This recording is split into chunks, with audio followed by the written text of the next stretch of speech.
رسالت معاب صلی اللہ تعالی علیہ وسلم میں درود پاک کا ہدیہ پیش کریں۔ اللہم صلی علی سیدنا و مولانا محمد معدن الجود والکرم وآلہ واصحابہ الکرام وابنہ الکریم وبارک وسلم صلاة دائمة سرمدا ابدا۔ عزیزان گرامی وقار، ہم عشرہ ذی الحجہ میں داخل ہو چکے ہیں۔ اللہ رب العزت کے حرمت والے مہینوں میں سے یہ مہینہ ہے جس میں ہم اپنی زندگی کی آج سانسیں لے رہے ہیں۔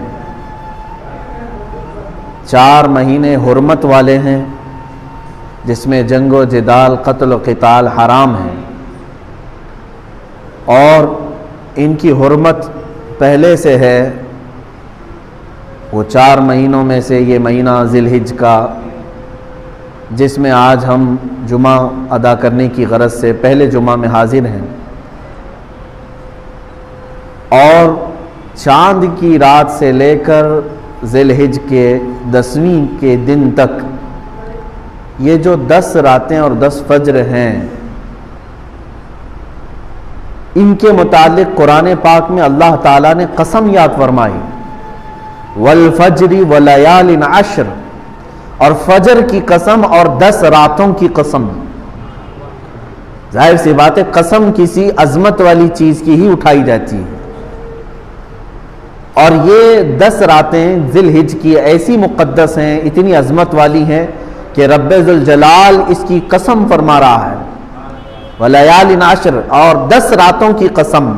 وہ 10 راتیں کون سی ہیں؟ پہلی ذی الحجہ سے لے کر 10ویں ذی الحجہ تک، جس میں آج ہم موجود ہیں۔ عزیزان گرامی وقار، ان دنوں میں ہمارے اوپر کئی چیزیں، کئی احکامات واجب بھی ہوتے ہیں۔ مثال کے طور پر سال میں 1 مرتبہ مالک نصاب کے لیے زکوٰۃ دینا فرض ہے۔ اسی طرح سے ان قربانی کے دنوں میں، وہ قربانی کے دن صرف 3 ہیں، ایام نحر ان کو کہا جاتا ہے، 10، 11 اور 12 ذی الحجہ کی۔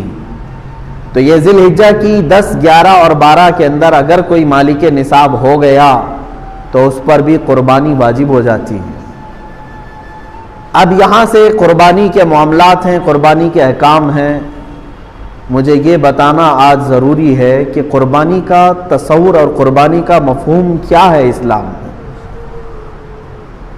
آج اس قربانی کو ہمارے ہندوستان میں کچھ الگ نظر سے بھی دیکھا جانے لگا ہے۔ بات در حقیقت قربانی کی نہیں ہے بلکہ تمہاری عبادات کی ہے۔ یہ تو بہانہ ہے کہ قربانی ہے۔ آج جو حالات ہمیں سننے کو مل رہے ہیں کہ مسلمان لاکھوں جانوروں کو ذبح کرتے ہیں، اس چیز پر پابندی ہونی چاہیے کہ جیوت لائف والے کسی بھی ایک مخلوق کو نہ ذبح کریں، کاٹنے نہ دیں۔ عزیزان گرامی وقار، یہ قربانی کا تصور صرف اسلام میں نہیں، آدم علیہ السلام سے چل رہا ہے۔ انسان اول کی ابتدا جہاں سے ہے، انہی دنوں سے قربانی کا تصور ہے۔ قرآن پاک میں موجود ہے، 6 پارے میں رب تعالیٰ نے فرمایا، وَاتْلُ عَلَيْهِمْ نَبَأَ بَنِي آدَمَ بِالْحَقِّ اذ قربا قربانا فتقبل من احدهما ولم يتقبل من الاخر۔ جب آدم علیہ السلام کے دونوں بیٹوں کے درمیان جھگڑا ہو گیا، حابیل اور قابیل کے درمیان، نکاح کے مسئلے کو لے کر، دونوں ایک خاتون سے، ایک ہی عورت سے شادی کرنا چاہتے تھے، تو ان کے متعلق حکم یہ آیا کہ دونوں لوگ اپنی قربانی کریں، اور جس کی قربانی قبول ہو جائے وہ نکاح کر لے اس سے، وہ حق پر ہے۔ تو اس زمانے میں قربانی کا طریقہ یہ تھا کہ وہ اپنے جانور کو ذبح کر کے کسی اونچی جگہ پر، پہاڑ پر یا کھلے میدان میں رکھے، آسمان سے ایک آگ اترتی اور اس قربانی کو اٹھا لے جاتی، یعنی اچانک وہ قربانی کا جانور غائب ہو جاتا، آگ اس کے اوپر آتی، آگ آنے کے بعد جل جانا چاہیے، ختم ہو جانا چاہیے، لیکن اس آگ کے اندر وہ قربانی کا جانور غائب ہو جاتا، تو یہ سمجھا جاتا کہ یہ اس کی قربانی قبول ہو چکی ہے۔ حابیل اور قابیل نے اس زمانے میں قربانی کی، حابیل نے ایک مینڈھے کو ذبح کیا اور بلند جگہ پر رکھا. اس کے چھوٹے بھائی قابیل نے بھی، ان کے متعلق یہ ہے کہ وہ کچھ غلہ اناج لا کر کے اس نے رکھا. دونوں میں سے آسمان سے آگ آئی تھوڑی دیر کے بعد اور بڑے بیٹے حابیل کے ذبح کیے ہوئے جانور کو وہ کھا گئی، وہ جانور غائب ہو گیا. اس سے اس وقت فیصلہ یہ کیا گیا، یہ پہلی قربانی تھی، دنیا میں سب سے پہلی قربانی تھی. آدم علیہ السلام نے حکم فرمایا کہ حابیل حق پر ہے، اس لیے اس کی قربانی قبول ہو گئی. قرآن پاک میں تقریباً کئی مقامات پر 1 درجن کے قریب آیتیں قربانی کے متعلق ہی نظر آئیں گی آپ کو کہ قربانی کا مفہوم کیا ہے. اور تقریباً عیسیٰ علیہ السلام تک جتنے انبیاء اکرام علیہ السلام آئے، اکثر انبیاء کی امتوں پر بھی قربانی کے احکام واجب ہوئے، لیکن الگ الگ طریقوں سے. قرآن پاک میں یہ بھی الذین قالوا ان اللہ عہد الینا اللہ نؤمن برسول حتی یأتینا بقربان تأکلہ النار، یعنی کچھ لوگوں نے یہ کہا تھا اس زمانے میں کہ ہم کسی رسول پر ایمان نہیں لائیں گے اس وقت تک جب کہ کوئی قربانی آئے، ہم قربانی کریں اور اس کو آگ کھا لے جائے تو ہمیں سمجھ میں آئے گا کہ حق پر کون ہے. اس وقت تک یہ معاملات تھے کہ قربانی کو آسمان سے کوئی آگ آتی اور اٹھا لے جاتی اور سمجھ میں آتا کہ اس کی قربانی قبول ہے اور اس کی قربانی رد کر دی گئی. اب آپ یہ سوچتے ہوں گے کاش ہمارے اندر بھی ہوتا ایسا، ہم بھی اپنے جانوروں کو ذبح کر کے رکھتے. ہم بیل کو ذبح کر رہے ہیں، بکریوں کو یا پھر اونٹ کو، 3 ہی جانور ہیں ذبح کے لیے قربانی میں. مرغے مرغیوں کی قربانیاں نہیں ہوتی، لیکن ابھی سننے میں آیا ہے کہ جماعت اہل حدیث نے انڈے کی قربانی کو بھی جائز کہا ہے. سارے لوگ نہیں ہوں گے، ان میں سے بھی کوئی نرا جاہل ہوگا. بہرحال یہ قربانی کے متعلق آپ بھی سوچ رہے ہوں گے کہ پہلے کی امتوں کے لیے قربانی کرتے تھے تو آسمان سے آگ آتی اور اٹھا لے جاتی. کاش ہمارے اس میں بھی ایسا ہوتا، ہم بھی قربانی کرتے اور رکھتے، آسمان سے کوئی چیز آ کے اٹھا لے جاتی تو ہم سب کو بتاتے کہ دیکھو یہ اللہ کی طرف سے آئی ہے اور قربانی ہماری قبول ہے. عزیزان گرامی وقار، آپ تصویر کا ایک ہی رخ اپنے طرف سے سوچ رہے ہیں. یہ میرے رب ذوالجلال کا احسان ہے امت مصطفیٰ پر. رب ذوالجلال نے امت مصطفیٰ کے عیبوں کو چھپانے کے لیے، اگر میری قربانی قبول نہ ہوتی تو پورے معاشرے میں میرا چہرہ کیا ہوتا. اگر آگ آ کر کے فلاں کی قربانی کو لے گئی اور میری چھوڑ گئی تو سب کے سامنے تو میں رسوا اور ذلیل ہوتا. 4 لوگ سب بتا کر کے کہتے یہ وہ آدمی ہے جس کی قربانی قبول نہیں ہوئی. اللہ تعالیٰ نے امت مصطفیٰ کے ہر عیب کو اس کی موت تک محفوظ رکھا ہے، چھپا رکھا ہے. قبول ہوئی کہ نہیں ہوئی یہ سب قیامت کے دن بتایا جائے گا. آج معاشرے میں تم سر اونچا کر کے ہی چلو. یہ امت مصطفیٰ صلی اللہ علیہ وسلم پر احسان ہے. پہلے کے امتوں پر یہ بھی معاملات تھے کہ اگر وہ گناہ کرتے تو فرشتے آ کر ان کے گھر کی چوکھٹ پر لکھ کر چلے جاتے رات کو کہ یہ آدمی نے کل رات یہ گناہ کیا ہے. کچھ کی پیشانیوں پر لکھا جاتا تھا کہ یہ فلاں آدمی ہے، اس نے زنا کیا. وہ تحریر لے کر کے کس کے سامنے جاتا تھا. آج 1000 گناہ ہمارے بھی ہیں لیکن نہ ہماری چوکھٹوں پر لکھے جاتے ہیں اور نہ ہماری پیشانیوں پر. رب ذوالجلال نے اس چیز کو محفوظ رکھا ہے. وہ ستار ہے، ہر ایک کی ستر پوشی فرماتا ہے. عزیزان گرامی وقار، قربانی کا جو مفہوم اور جو تصور اسلام میں ہے، میں نے آیت کریمہ 17ویں پارے کی یہ تلاوت کی ہے سورۃ الحج میں سے. اللہ تعالیٰ نے فرمایا وَالْبُدْنَ جَعَلْنَاهَا لَكُم مِّن شَعَائِرِ اللَّهِ، اور یہ اونٹوں کو یا قربانی کے جانوروں کو ہم نے، اللہ تعالیٰ فرماتا ہے، اللہ کی نشانیوں میں سے ایک نشانی بنائی ہے. اب یہاں پر رک کر کے میں کہنا چاہوں گا کہ قربانی کیا ہے. ایک لفظ یاد رکھ لینا، شعائر اللہ کہا گیا ہے. شعائر اللہ جیسے قرآن پاک کے دوسرے پارے میں آئے ان الصفا والمروہ من شعائر اللہ. صفا اور مروہ جو پہاڑیاں ہیں مکہ مکرمہ میں، یہ اللہ کی نشانیوں میں سے ہے، اللہ کی نشانیوں میں. اسی طرح قربانی کی بات جب آئی تو رب تعالیٰ فرماتا ہے یہ اللہ کی نشانیوں میں سے. اب یاد رکھ لینا آپ ہمیشہ قربانی کیا ہے تو ایک لفظ کہہ دینا کہ یہ اللہ کی نشانیوں میں سے ایک نشانی ہے. میں آپ سے پوچھنا چاہتا ہوں کیا اللہ کی نشانیوں کا سودا کیا جا سکتا ہے؟ صفا اور مروہ کو ختم کر دو، اللہ کی نشانیاں ہیں، معاذ اللہ رب العالمین کسی کی مجال ہے وہ ختم کرے گا؟ اللہ کی نشانیاں ہیں، شعائر اللہ. اللہ کے جتنے اولیاء کرام ہیں وہ شعائر اللہ ہیں، مقامات مقدسہ یہ شعائر اللہ ہیں، اللہ کی نشانیاں ہیں. تو ظاہر سی بات ہے مسجد کے مینار اور منبر اس سے عظمت اسلام ہوتی ہے کہ نہیں ہوتی؟ کبھی آپ مینار اور منبر یا گنبدوں کو ختم کرنے کی اجازت دیں گے؟ ارے ناک کٹ جائے گی اس مسجد کی. اگر کوئی کہتا ہے کہ یہ گرا دو، اس کا مطلب یہ ہے کہ ہم ناک کاٹ رہے ہیں اس چیز کی. اسی بنیاد پر تو کتنے معاملات ہو جاتے ہیں. مساجد بھی اللہ تعالیٰ کی نشانیاں ہیں. اسی طرح سے میرے عزیزوں قربانی اللہ کی نشانیوں میں سے ایک نشانی ہے، اس کے ساتھ سمجھوتا نہیں ہونا چاہیے.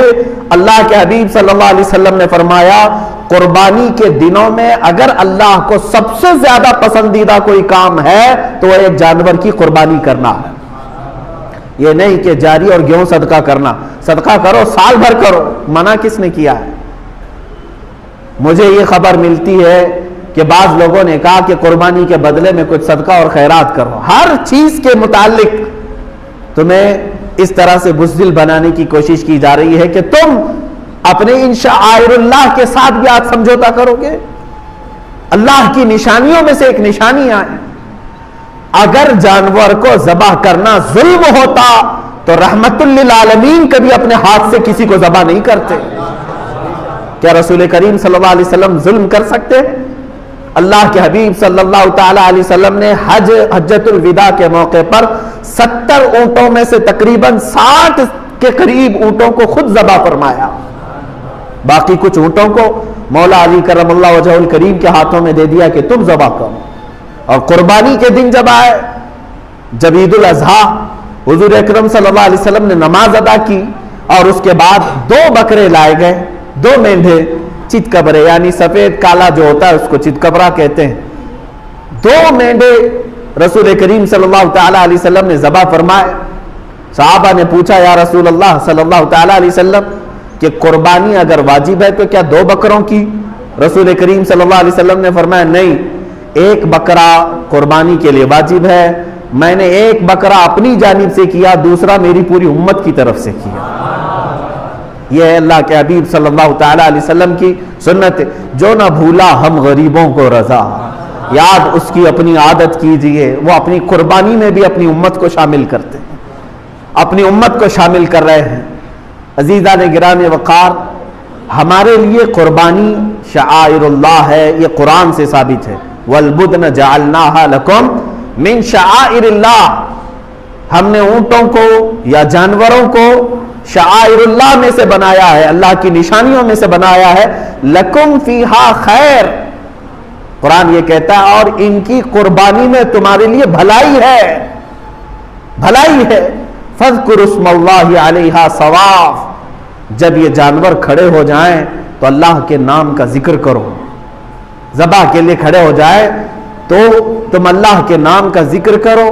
فَإِذَا وَجَبَتْ جُنُوبُهَا، اور جب وہ ذبح ہو کر کے زمین پر آ جائیں فَكُلُوا مِنْهَا، تم بھی اس میں سے کچھ کھا لو. وَأَطْعِمُوا الْقَانِعَ وَالْمُعْتَرَّ، اور مانگنے والے سائل کو یا غریب مستحق کو بھی اس میں سے کھلاؤ. كَذَلِكَ سَخَّرْنَاهَا لَكُمْ، اور اللہ فرماتا ہے یہ جانور جو ہے ہم نے تمہارے تابع داری میں دیا ہے، تمہارے تابع میں دیا ہے. عزیزان گرامی وقار، قربانی ہمارے عید کے اعتبار سے مسلمانوں کا ایک پرسنل لا ہے. ہمارے اپنے تہواروں میں سے ایک تہوار ہے یا نہیں، اس چیز کو مانتے کہ نہیں؟ آج اس سلسلے میں میں چاہتا ہوں کہ ذمہ دار حضرات بھی اس چیز کے متعلق بات کریں کہ جب ہندوستان آزاد ہوا تو کئی مذاہب اور کئی ادیان کے لوگ ہندوستان میں تھے. سب کے متعلق جو قوانین مرتب ہوئے اس میں سے یہ قانون بھی دیکھنے کے قابل تھا. ہر ایک کو کہا گیا کہ وہ اپنے دین کی مکمل آزادی کے ساتھ یہاں جی سکتا ہے. اگر میرے دین میں عبادتیں ہیں، نماز ہیں، تو کسی بھی قوم کو یا کسی بھی حاکم کو، کسی بھی پولیس کو میری عبادتوں سے مجھے روکنے کا حق نہیں، کیونکہ یہ میرے ریلیجیس میرا رائٹ ہے، یہ میرے دین کا حق ہے۔ اگر میں ٹوپی پہنتا ہوں، داڑھی رکھتا ہوں، تو یہ میرے دین کا حق ہے، میں استعمال کر رہا ہوں، مجھے ہندوستان کے سنویدھان نے، یہ قانون نے مجھے یہ اجازت دی ہے۔ آج اگر اتنے زمانے کے بعد پھر کوئی یہ کہے کہ تم فلاں چیز نہیں کر سکتے جو میرے دین میں سے ہے، تو گویا کہ وہ میری آزادی کو چھین کر مجھے دوبارہ غلامی میں لا رہا ہے، مجھے دوبارہ غلامی میں لا رہا ہے۔ عزیزان گرامی وقار، آج حالات کو سمجھو، اور جتنے شعائر اللہ ہیں میں بار بار کہہ رہا ہوں کہ ان کی حفاظت کرو، ان کی حفاظت کرو، چاہے جیسے بھی حالات ہوں۔ دوسری قوموں کو بھی ہم نے دیکھا ہے۔ اب میں قربانی کے متعلق تھوڑی سی یہ تاریخ بتاؤں۔ دوسرے لوگ اگر یہ سمجھتے ہیں کہ صرف اسلام ہی ہے جو اتنے جانوروں کو قربان کرتا ہے، تو یہ ان کی خام خیالی ہے۔ تھوڑا ہسٹری بھی نکالیں اور پڑھیں، تاریخ کو بھی پڑھیں۔ یہودیوں میں قربانی ہے، عیسائیوں میں قربانی ہے، موجود ہے، ان کی کتابوں سے میں ثابت کر کے بتاؤں گا، آج بھی ہے۔ ہندوؤں کے کئی ایسے مقدس ان کے مقامات ہیں جہاں پر قربانی ہوتی ہے، وہ اس کو قربانی کہتے ہیں، بلیدان کہتے ہیں، اور ان کے اپنے اپنے تصورات ہیں کہ ہم اس جانور کو ذبح کریں گے تو پھر ہم جو ہے ایک شکتی حاصل کریں گے، اور ہر قوم کے نزدیک ایک ایک الگ الگ تصور بنا ہوا ہے، لیکن اعتراض کا اور چھیڑ چھاڑ کا اگر کوئی مقام ہے تو صرف اسلام کو بنایا گیا ہے، باقی دوسروں کی قربانیاں نظر نہیں آتی۔ عزیزان گرامی، تاریخ کی پرانی کتابوں سے بھی میں اگر آپ کو بتاؤں، ہر زمانے میں ہر قوم نے قربانی کی ہے۔ اگر جانور کے ذبح کے متعلق آپ پریشان ہیں تو میں ان شاکاہاری لوگوں سے بھی کہوں گا، تمہیں معلوم نہیں کہ جانور کے اندر صرف جان نہیں ہوتی، پیڑ پودوں کے اندر بھی جان ہوتی؟ کیا تمہیں نہیں معلوم؟ میل فیمیل ہوتے ہیں درختوں کے اندر، سب کسان بھی جانتے ہیں، کلمی کرتے ہیں، دو درختوں کو ملاتے ہیں، ایک میل اور فیمیل، تب وہ جلدی سے بڑھتے ہیں اور اچھے پھل دیتے ہیں۔ جانوروں کے علاوہ نباتات میں بھی، سبزیوں میں، درختوں میں، سب میں جان موجود ہے، بس یہ ہے کہ وہ چلتے نہیں ہیں، ایک جگہ پر کھڑے ہیں۔ جان تو ان کے اندر بھی ہے، لیکن تم انہیں بھی تو کاٹتے ہو، انہیں بھی تو کھاتے ہو۔ اس طرح سے اگر دیکھا جائے کہ کسی جان کو نقصان نہیں پہنچانا چاہیے تو خود اپنی جان کی بلیدان دینا پڑ جائے۔ تم ایک جگہ بیٹھو گے، نہ کسی پھل کو کاٹ سکتے ہو کیونکہ اس کے اندر بھی جان ہے، کسی سبزی کو کاٹو تو اس کے اندر بھی جان ہے۔ یہ تمام جان والی چیزیں ہی ہیں، نباتات بھی۔ عزیزان گرامی، اللہ تبارک و تعالیٰ نے پوری کائنات کو پیدا کیا، اور اسی نے جب ہمیں یہ حکم دیا ہے کہ تم ان فلاں فلاں جانوروں کو ذبح کر سکتے ہو، تو بالکل یہ قانون فطرت کے مطابق ہے۔ اگر ذرا برابر بھی ظلم ہوتا تو رب تبارک و تعالیٰ کبھی اپنے بندوں کو کسی کو ذبح کرنے کا حکم ہرگز نہیں دیتا۔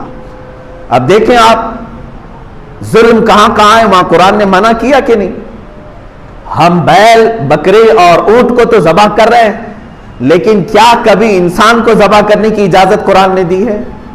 بلکہ قرآن نے تو یہ کہا، من قتل نفسا بغیر نفس او فساد فی الارض فکأنما قتل الناس جميعا، جس نے کسی ایک جان کو بھی قتل کیا ناحق، ایک جان کو بھی قتل کیا بغیر کسی حق کے، اللہ تعالیٰ فرماتا ہے گویا کہ اس نے پوری دنیا کے انسانوں کا قتل کیا ہے، پوری انسانیت کا وہ قاتل ہے۔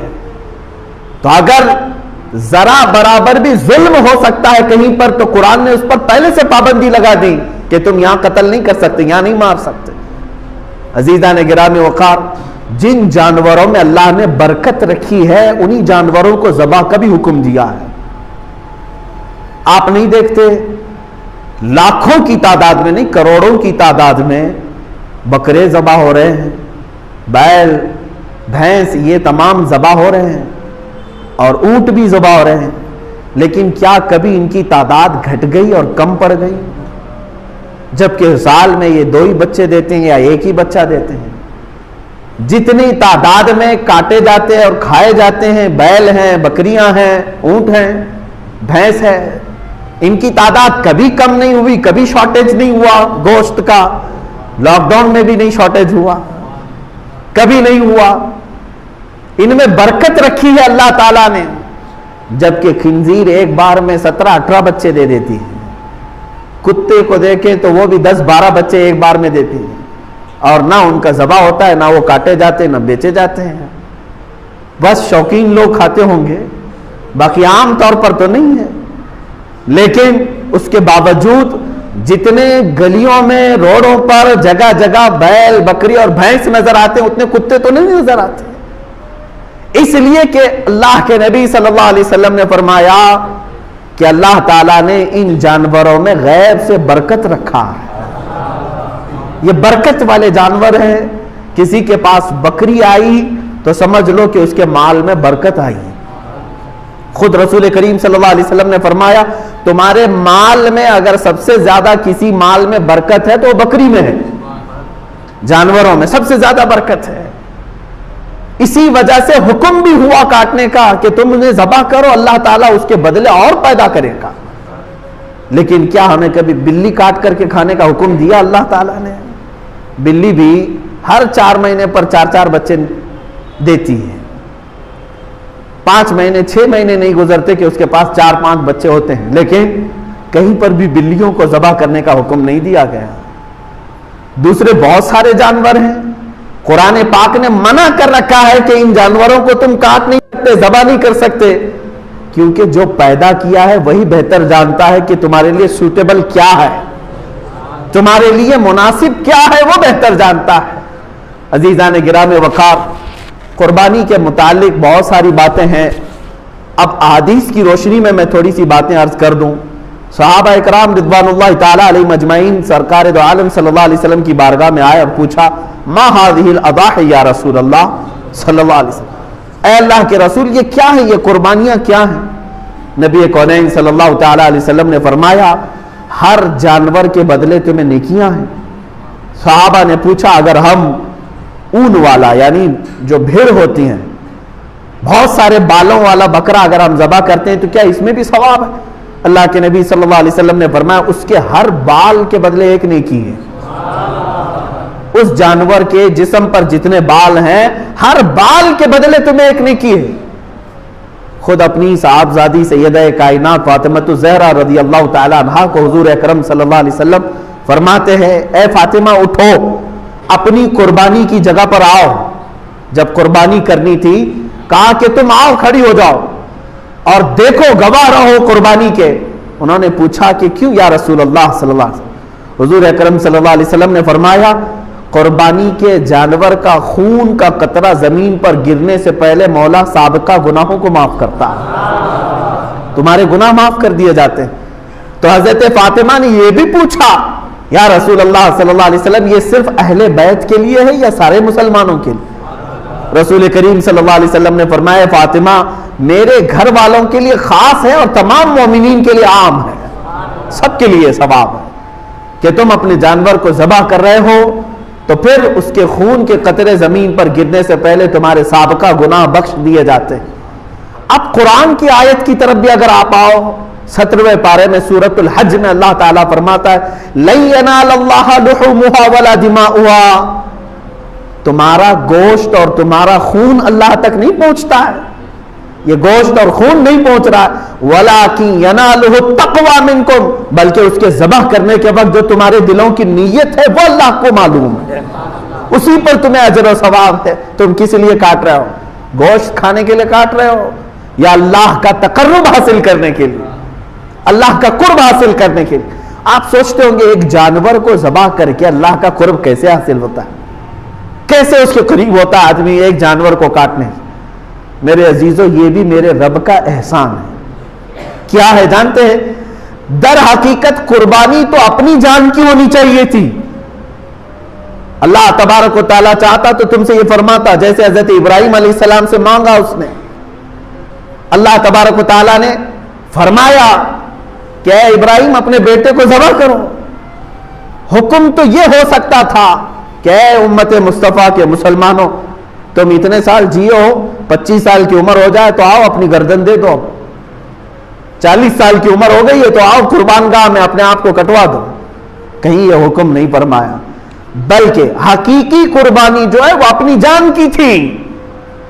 اللہ تبارک و تعالیٰ نے جیسے اپنے نبی کے لیے دمبا بھیجا جنت سے، وہ تو صرف ان کا امتحان تھا، اسماعیل علیہ السلام کو کاٹا تو نہیں گیا، ان کے بدلے میں بکرا کاٹا گیا.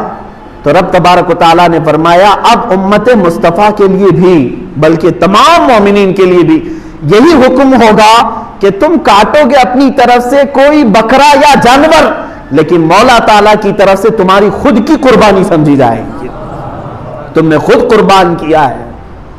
اور یہ تصور کب آتا ہے جانتے ہیں آپ؟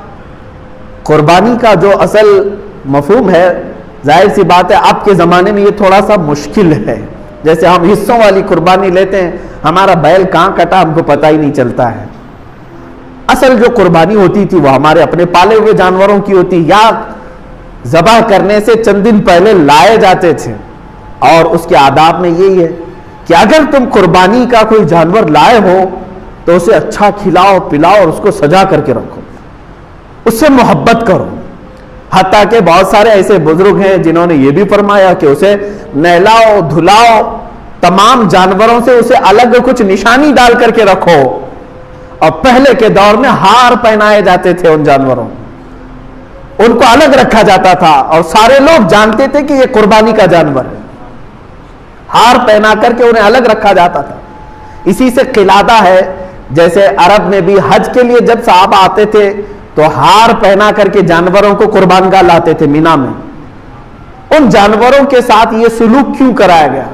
انہیں صبح شام دوپہر ان کے کھانے پانی کو دیکھو، ان کے اوپر تم ہاتھ پھیراؤ. دو باتیں، ایک تو میرے آقا صلی اللہ علیہ وسلم فرماتے ہیں قیامت کے دن یہ جانور اپنے سینگ، اپنے کھر، اپنے گوشت، اپنی کھال کے ساتھ آئے گا، ان تمام چیزوں کے ساتھ آئے گا اور رب تعالیٰ سے فرمائے گا اے مولا تیرا قرب حاصل کرنے کے لیے اس نے مجھے تیرے دربار میں ذبح کیا، اے کریم خدا اب اسے جہنم کی آگ سے تو حرام فرما دے. مولا اس جانور کی اس بات پر تم پر سے جہنم کی دوزخ کی آگ کو حرام فرما دیتا ہے. یہ بھی حدیث پاک میں ہے کہ یہ جانور تمہاری سفارش کے لیے آئے گا. پہلا یہ. دوسری بات یہ ہے کہ جب تم پالتے ہو، اسے پانی پلایا، اسے کھانا کھلایا، اسے سجایا، اسے ہار پہنایا، اور ظاہر سی بات ہے جب کسی سے محبت ہوتی ہے تو اس پر چھری چلانا معمولی بات نہیں ہے. اب یہی چیز دیکھی جاتی ہے ذی الحجہ کی 10ویں کو یا 11ویں کو یا 12ویں کو اپنے ہاتھ سے کھلائے ہوئے جانور کو، اپنے ہاتھ سے پلائے ہوئے جانور کو، اپنے ہاتھ سے اسے پھول پہنائے تھے، نہلائے دھلائے تھے. جب چھری چلا رہے ہو تو در حقیقت تم اپنی خواہشات پر چھری پھرا رہے ہو. اور یہی رب تعالیٰ کی بارگاہ میں قبول ہے کہ تمہارا تقوی دیکھا جائے گا. اللہ قرآن میں فرماتا ہے لن تنالوا البر حتى تنفقوا مما تحبون. اس وقت تک تم بڑی کامیابی نہیں حاصل کر سکتے جب تک اپنی محبوب چیز کو اللہ کی بارگاہ میں قربان نہیں کرتے، اپنی پسندیدہ چیز کو جب تک قربان نہیں کرتے. اسی لیے جانوروں کے ساتھ انسیت ہونا چاہیے. آج کے حالات میں میں یہ سب کے اوپر پابندی نہیں کہہ رہا ہوں، لاگو نہیں کر رہا ہوں، میں تو اس کی حکمتیں بتا رہا ہوں. جس کے لیے ممکن ہے وہ کرے اور جس کے لیے ممکن نہیں ہے ظاہر سی بات ہے وہ دور دراز میں بھی قربانیاں کرتے ہیں، وہ جائز ہے. مثال کے طور پر یہاں بیٹھ کر کے اگر کوئی مکہ مکرمہ میں قربانی کا اپنے کو کسی وکیل کو بنایا ہے، وہاں اگر اس نے قربانی کیا تو تمہاری قربانی ہو جائے گی. آپ امریکہ میں کریں، انگلینڈ میں کریں، پوری دنیا کی کسی بھی میدان میں کریں، ان دنوں میں اگر قربانی کیا آپ کی جانب سے تو قربانی ہو جاتی ہے. لیکن جو حکمتیں ہیں وہ اپنے پالے ہوئے جانور کے ساتھ اس کی زیادہ ہے، کیونکہ اس وقت آپ کی خواہشات کو آپ ذبح کر رہے ہیں. اور ایک بات یاد رکھیں، اللہ تبارک و تعالیٰ نے حضرت ابراہیم علیہ السلام کو بھی کچھ ذبح کرنے کا حکم فرمایا تھا. آپ کو معلوم ہوگا 3 پارے کی تفسیر میں یہ موجود ہے کہ آپ نے پوچھا اللہ تعالیٰ سے اے مولا کیا تو موت کے بعد دوبارہ زندہ کرتا ہے؟ رب تعالیٰ نے فرمایا ابراہیم کیا تمہیں یقین نہیں ہے میرے زندہ کرنے پر میں دوبارہ اٹھاتا ہوں؟ ابراہیم علیہ السلام نے کہا ہے مولا کیوں نہیں یقین ہے؟ یقین ہے بالکل، موت کے بعد تو زندہ ضرور فرماتا ہے، لیکن میں چاہتا ہوں کہ اپنی آنکھوں سے ایک بار دیکھ لوں، اپنی آنکھوں سے دیکھ لوں۔ یہ قرآن کی آیت ہے، وَإِذْ قَالَ إِبْرَاهِيمُ رَبِّ أَرِنِي كَيْفَ تُحْيِي الْمَوْتَى قَالَ أَوَلَمْ تُؤْمِنْ قَالَ بَلَى وَلَكِنْ لِيَطْمَئِنَّ قَلْبِي، مولا اس لیے میں عرض کر رہا ہوں کہ میرے دل کو اطمینان ہو جائے، ایک بار دیکھ لوں۔ اللہ نے فرمایا ٹھیک ہے، تمہیں دکھایا جائے گا کہ مردوں کو زندہ کیسے کیا جاتا ہے۔ فَخُذْ أَرْبَعَةً مِّنَ الطَّيْرِ، تم 4 پرندے لے لو۔ رب تعالیٰ نے کیا فرمایا؟ 4 پرندے لے لو، انہیں ذبح کرو اور ذبح کر کے ان کے پورے گوشت کا قیمہ بناؤ۔ 4 الگ الگ قسم کے پرندے ہیں، ان کا گوشت پورا مکس کر کے قیمہ بنایا، اس کے 4 حصے کی الگ سے، سب مکس تھا، اور حکم ہوا کہ 4 پہاڑوں پر تھوڑا تھوڑا سا گوشت رکھ کر کے آؤ، اور پھر زمین پر آ کر وہ 4 پرندوں کے منہ، ان کے سر اپنے پاس رکھو اور آواز دو ان پرندوں کو۔ ابراہیم علیہ السلام نے ہر پرندے کا نام لے کر کے آواز دی۔ اب ہوا یہ کہ ان کی آنکھوں نے دیکھا وہ گوشت جو قیمہ بن چکا تھا وہ ہوا میں اڑنے لگا، جس پرندے کا جو گوشت تھا وہ اپنے اپنے جسموں میں ملنے لگا، اور بغیر سر کے بغیر منہ کے وہ پرندے فقط اپنے جسم کے ساتھ اڑتے ہوئے آئے، اور ابراہیم علیہ السلام کے پاس جو سر رکھے ہوئے تھے وہ جسموں کے ساتھ جڑ گئے اور پورے پرندے ہو کر اڑ گئے۔ یہ واقعہ کوئی ہماری کہانی نہیں ہے، یہ قرآن کا واقعہ ہے، قرآن کہہ رہا ہے۔ اللہ تعالیٰ نے یہ جو فرمایا، اب اس کے متعلق جو کچھ حکمتیں ہیں، میر عبد الواحد بلگرامی رضی اللہ تعالیٰ عنہ سبع سنابل شریف میں فرماتے ہیں وہ 4 پرندے جو تھے اس میں سے ایک کوا تھا، ایک مرغا تھا، ایک کبوتر تھا اور ایک مور تھا۔ یہ 4 پرندے، ان کے نام یاد رکھنے کے لیے اس لیے میں کہہ رہا ہوں کہ ہر ایک کی اپنی اپنی ایک خصوصیت ہے۔ ابراہیم علیہ السلام نے کیا کیا لیا؟ کوا لیا تھا، مرغا لیا تھا اور کبوتر لیا تھا اور مور لیا تھا۔ یاد رکھیں یہ 4 پرندوں کو، اور ذبح کیا ہے، ذبح کیا ہے۔ قربانی کی بات ہے اس لیے میں بات عرض کر رہا ہوں۔ 4 پرندوں کو کیوں ذبح کیا آپ نے؟ یہی 4 پرندے کیوں تھے؟ اب اس میں صوفیہ اکرام فرماتے ہیں اس لیے کہ ان 4 پرندوں کی کچھ عادتیں ہیں۔ کوا لالچی بہت ہے، لالچ بہت ہے، جتنی بھی چیزیں ڈالیں پھر سے اس کے اندر لالچ ہوتی ہے۔ مرغے کے اندر شہوت بہت زیادہ ہے، شہوت بہت زیادہ ہے۔ شہوت کہتے ہیں یعنی جنسی سکون حاصل کرنے کے ذریعے ڈھونڈنا، میل فیمیل کے ساتھ تعلق قائم کرنا، مرغے کے اندر شہوت بہت زیادہ ہے۔ تیسرا پرندہ ہے کبوتر، اس کے اندر دوستی کرنے کی عادت بہت زیادہ ہے، جلدی دوستی کر لیتا ہے اور پھر اپنے مالک کے ساتھ ہی رہنے لگ جاتا ہے۔ چوتھا ہے مور، اس کے اندر دکھانے کی عادت بہت زیادہ ہے، خوبصورت بہت ہے اور اپنی خوبصورتی کو لوگوں میں بہت زیادہ دکھاتا ہے۔ جب لوگ دیکھتے رہتے ہیں نا تو پورا کھول کر ناچتا ہے، پر پورے کھول کر ناچتا ہے ان کے سامنے، یہ مور کی عادت ہے۔ اب سنیے صاحب سبع سنابل شریف یہ فرماتے ہیں کوے کی لالچ، مرغے کی شہوت، کبوتر کی دوستی اور مور کا دکھاوا، یہ ساری خطرناک عادتیں ہیں، انسان کو تباہی کی طرف لے جا سکتی ہیں۔ لالچ اتنی خطرناک ہے کہ انسان اپنا دین بیچ سکتا ہے۔ آج دین بیچنے والے دکھ بھی رہے ہیں، محض چند سکوں پر، حکومت کے چند ڈالروں پر بڑے بڑے امامے گر گئے، بڑی بڑی خانقاہیں جوتیوں میں آ گئی، معاذ اللہ رب العالمین۔ عزیزان گرامی، یہ لالچ یہ ہے ان کو بہت نیچے کے درجے تک لے آتی ہے۔ دوسرا ہے مرغے کی شہوت، یہ اگر انسان کے اندر ہے تو پھر وہ جانوروں کی طرح حرکتیں کرتا ہے۔ آپ دیکھیں بہت سارے لوگوں کے اندر جو شہوتیں ہیں، یہی شہوت ہے جو انہیں آوارہ گردی پر لے آئی ہے۔ آنکھیں سلامت نہیں ہیں، دن رات گناہ کرنے کی خواہش، یہ شہوت ہی کا تو مادہ ہے۔ ایک نوجوان اگر یہ سمجھتا ہے کہ ایک لڑکی کو حاصل کر لینا ہی میری زندگی کا کل مقصد ہے تو گویا کہ وہ اپنی پوری زندگی کو ہی سمجھ نہیں سکا۔ مولا نے تجھے کس لیے پیدا کیا تھا اور تو کیا بنا رکھا ہے؟ شہوت کتنی دیر کی ہوتی ہے؟ تھوڑے سے چند منٹوں کی ہوتی ہے. جب وہ شہوت ختم ہوتی ہے تو پھر اس کا سارا سکون غارت. پھر دوسری مرتبہ وہ کام کرنے کی خواہش جب تک نہیں آتی تب تک ٹھنڈا ہے. اسی میں وہ اپنی جسم کو، اپنی روح کو، اپنے ایمان کو تباہ و برباد کرتا ہے. شہوت. تیسری چیز دوستی.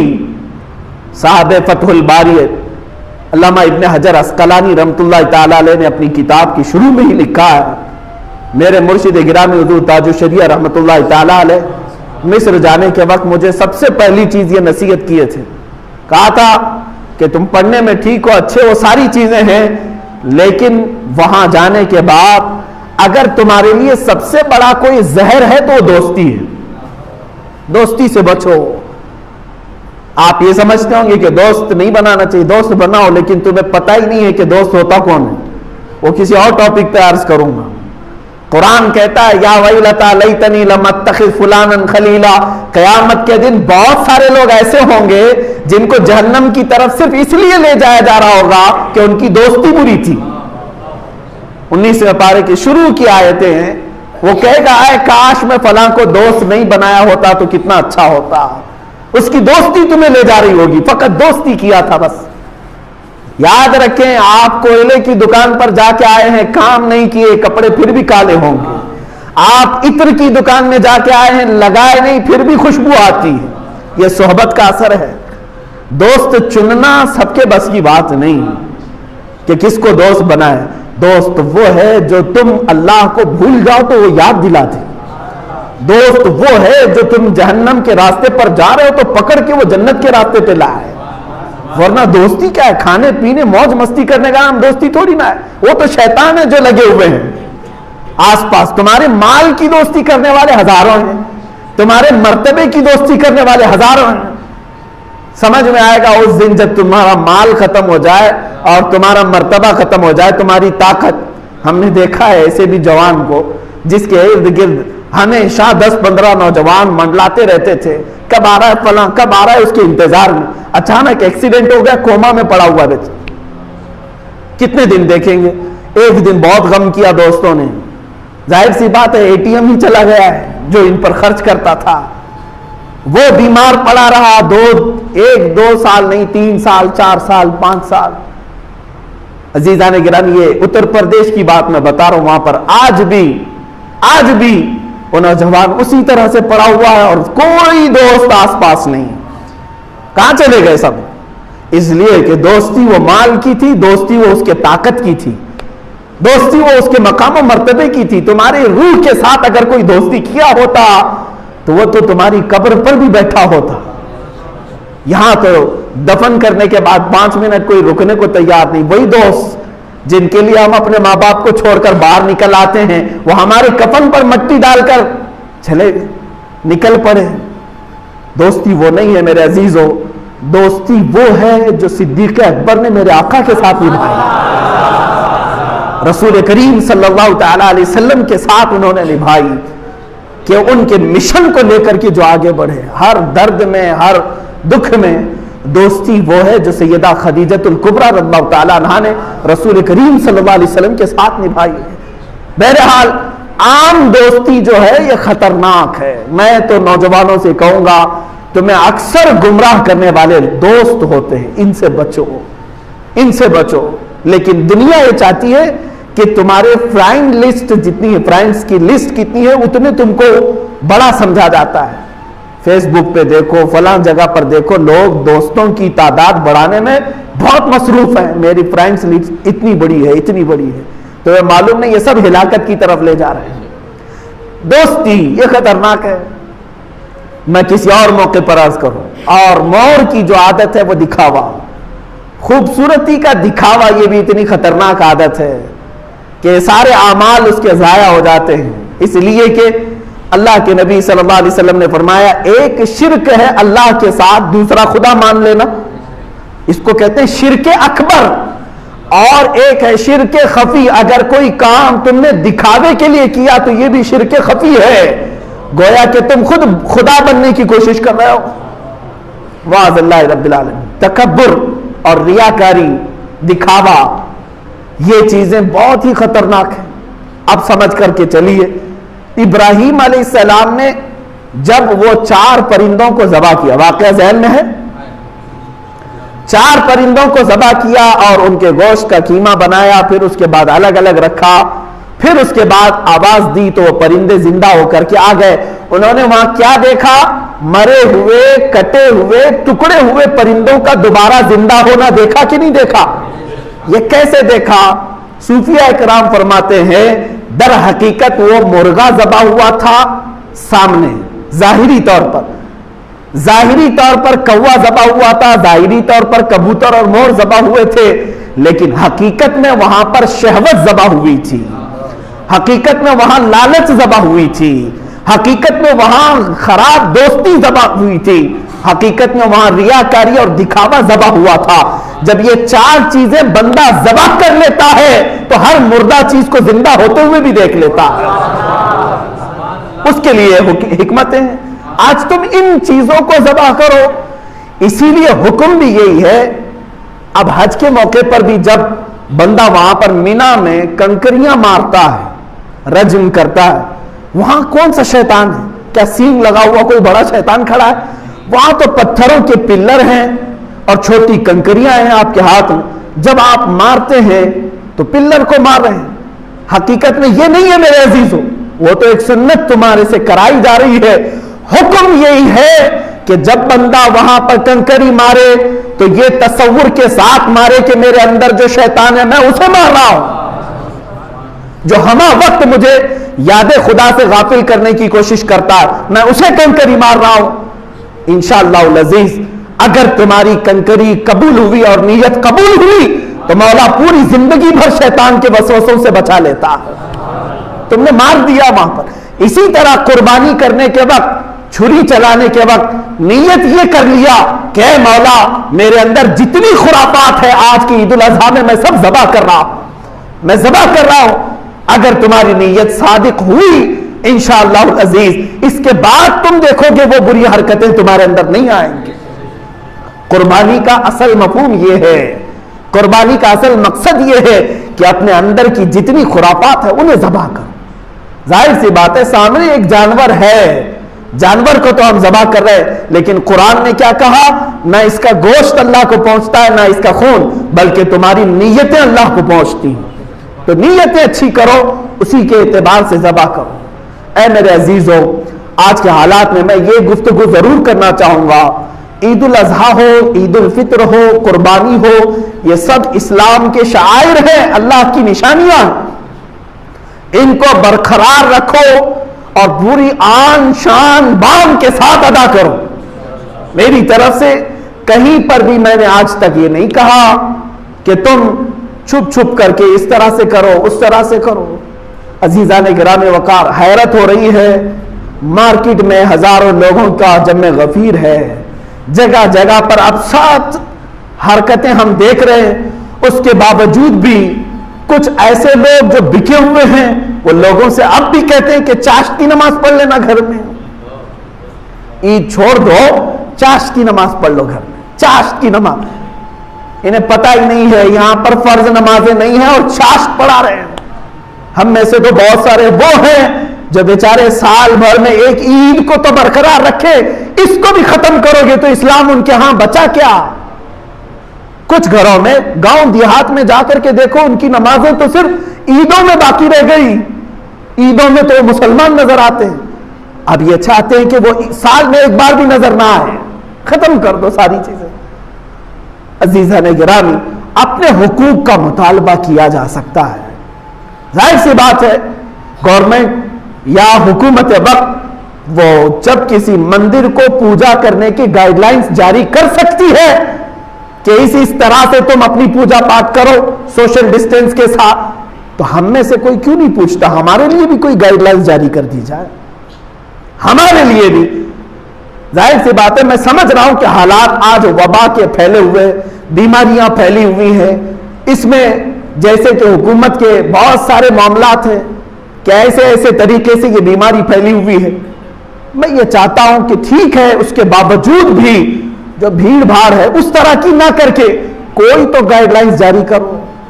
یہاں افسوس مجھے ان لوگوں کا نہیں ہے جو حکومت کے تخت پر بیٹھے ہوئے ہیں، افسوس ان لوگوں کا ہے ہماری جماعتوں میں منافق بیٹھے ہوئے ہیں، ہماری جماعتوں کے وہ دغلے قسم کے لوگ جو لوگوں کے درمیان آ کر کے پیر پرستی اور لوگوں کو اپنا مرید بنا کر یا اپنا گرویدہ بنا کر کے ان کو شیطانی جال میں پھنسا کر کے اسلام کی روح ہی ختم کرنا چاہتے ہیں۔ میں جانتا ہوں میرے عزیزوں، ایسے بہت سارے لوگ، وقت آنے پر میں آشکار کروں گا ضرور، اس لیے میں آج عرض کر رہا ہوں، میں بھی اگر خاموش ہو جاؤں تو قیامت کے دن میری بھی گردن پکڑی جائے گی، جب سارے لوگ اس طرح سے امت مصطفیٰ کو بزدل بنا رہے تھے۔ مجھے اگر پوچھا جائے تو میں اتنا تو عرض کروں گا کہ مولا میں نے جو میری استطاعت تھی وہ میں نے عرض کر دیا، یہی میں کہوں گا۔ اللہ کے نبیوں کو بھی یہی حکم تھا، پہنچانا تمہاری ذمہ داری ہے، عمل کرنا قوم کا کام ہے، میں نے پہنچا دیا، وما علینا الا البلاغ المبین، ہم پر ہے صرف پہنچانا، اب قوم کا کام ہے۔ لیکن اگر کسی نے نہیں کہا تو سب کی گرفتاری ہوگی، سب کی پکڑ ہوگی۔ عزیزان گرامی وقار، ان تمام معاملات میں اپنے حقوق کے ساتھ جیو۔ دین اسلام کے لیے اب آگے آنے والے خطرے اتنے شدید ہیں، مجھے احساس ہو رہا ہے ہماری نسلوں کے لیے، بعد میں آنے والے بچوں کے لیے، نئی جنریشن کے لیے اتنے خطرے ہیں کہ وہ اپنے دین پر کیسے قائم رہیں گے۔ جانتے ہیں آپ، آج میں ابھی 8 دن پہلے ہی ایک اخبار یہ بھی دیکھا کہ اب ایک نیا ناٹک یہ بھی شروع ہو گیا ہے کہ جو کورونا وائرس سے ریکور ہو کر کے آیا ہے، پازیٹیو آیا تھا، ہاسپٹل میں ایڈمٹ ہوا تھا، صحیح ہو کر کے آیا ہے، امریکہ میں اور کچھ یورپ کی کنٹریز میں یہ کام چالو ہے، تو اس کو کہا جا رہا ہے یہ اینٹی باڈی والا ہے، اینٹی باڈیز۔ اینٹی باڈی کا مطلب ہے کہ اب اس کو یہ بیماری نہیں پکڑ سکتی، اس کی باڈی مضبوط ہو گئی۔ اب اس کی آڑ میں کیا ہو رہا ہے جانتے ہیں آپ؟ پوری بحث چل رہی ہے دانشوروں کے بیچ میں۔ ہماری قوم کو اس تمام چیزوں کا خطرہ محسوس کرنا چاہیے۔ اینٹی باڈی کیا مطلب؟ اینٹی باڈی کا کہ اب وہ بیماری اس کو نہیں آئی، ٹھیک ہے، اتنے پر ہوتا تو بات ختم تھی، لیکن حکومتیں اسے ایک سرٹیفکیٹ دے رہی ہے، کارڈ، تم کورونا وائرس سے پیڑت تھے، ریکور ہو کر کے آئے، ایک کارڈ تمہیں دیا جائے گا، جیسے پاسپورٹ ہوتا ہے ویسی وہ کارڈ۔ اب اس کے لیے کیا سہولتیں ہیں؟ سننے میں یہ آیا کہ اس کے لیے سہولتیں ہیں کہ وہ علل اعلان کہیں پر بھی پکنک پوائنٹ پہ جائے، کسی بھی جگہ سفر کرے، اس کے لیے پابندی نہیں، کیونکہ اس کے پاس وہ کارڈ ہے، اینٹی باڈی کا کارڈ ہے۔ اور جس کے پاس کارڈ نہیں اس کے لیے پابندی ہے کہ تم اس طرح کی بھیڑ میں نہیں جا سکتے، تم پکنک پوائنٹ پہ نہیں جا سکتے، تم بازاروں میں نہیں جا سکتے، تم سفر نہیں کر سکتے۔ اب دیکھنا آئندہ چل کر کے ہر سفر پر بھی یہ ایئرپورٹ میں وہ کارڈ پوچھیں گے تمہارے پاس۔ یہاں تو ابھی نہیں آیا، باہر ملکوں میں یہ اینٹی باڈیز کا یہ کام شروع ہو گیا۔ اب اس پر بحث بھی یہ ہو رہی ہے، بعض لوگ یہ کہہ رہے ہیں کہ اگر یہ کارڈ والا سسٹم ہوا تو 2 طبقے ہو جائیں گے، ایک وہ لوگ جو اعلیٰ قسم کے اینٹی باڈیز ہیں، یہ ان کے پاس کارڈ ہے، یہ کہیں کا بھی سفر کر سکتے ہیں، اور جس کے پاس نہیں ہے وہ کیا کرے گا؟ ہر جگہ نہیں جا سکتا۔ اس کے لیے کچھ لوگ کہہ رہے ہیں زبردستی ہاسپٹل میں جا رہے ہیں، ہم کو بھی کورونا ہوا ہے، ہم کو بھی کورونا ہوا ہے، اور واپس آ کر کے ہم کو بھی وہ کارڈ ملے گا۔ عزیزان گرامی وقار، اس کی آڑ میں بہت سارے سخت احکام آئیں گے، بعد والوں کے لیے کتنا خطرہ ہے۔ اگر یہ پابندی لگا دی جائے کہ صرف جمعہ وہی پڑھ سکتا ہے جس کے پاس کارڈ ہے، یہ تو غلامی کے زمانے میں دوبارہ آ جائیں گے۔ اس طرح کی غلامی انگریزوں کے دور میں بھی نہیں تھی، اس طرح کی غلامی میں پھر دوبارہ آئیں گے۔